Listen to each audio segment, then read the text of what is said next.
The guiding principles. In this section of the course, we're going to take a look at the 7 guiding principles in EIDL 4.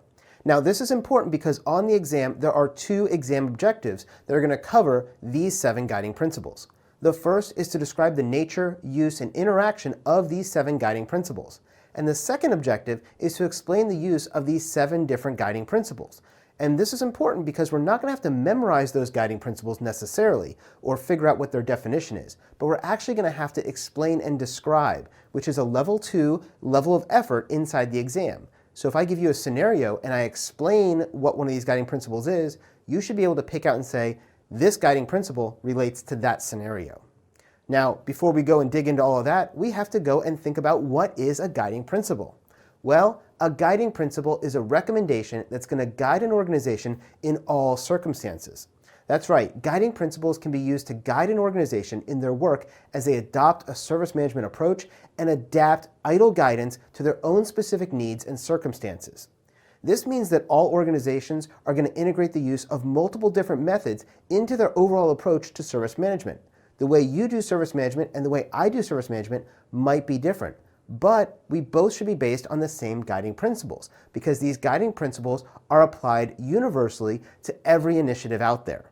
Now, when we talk about applying those guiding principles, these guiding principles are going to help us to encourage and support our organizations in their continual improvement across all levels of the organization. These, as I said, are applied universally to all of the initiatives, but also to all of the relationships with your different stakeholder groups.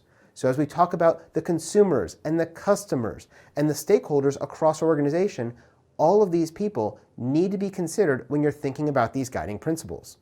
For example, the first guiding principle is known as focus on value.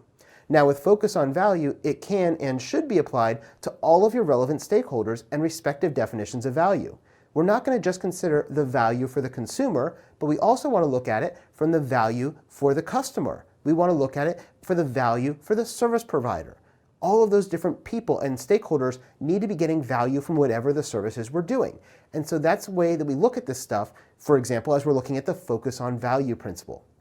Now, as an organization, I'm not going to use just 1 or 2 of these principles, but I should consider all 7 of them and determine which ones are relevant for each situation and how I should apply them.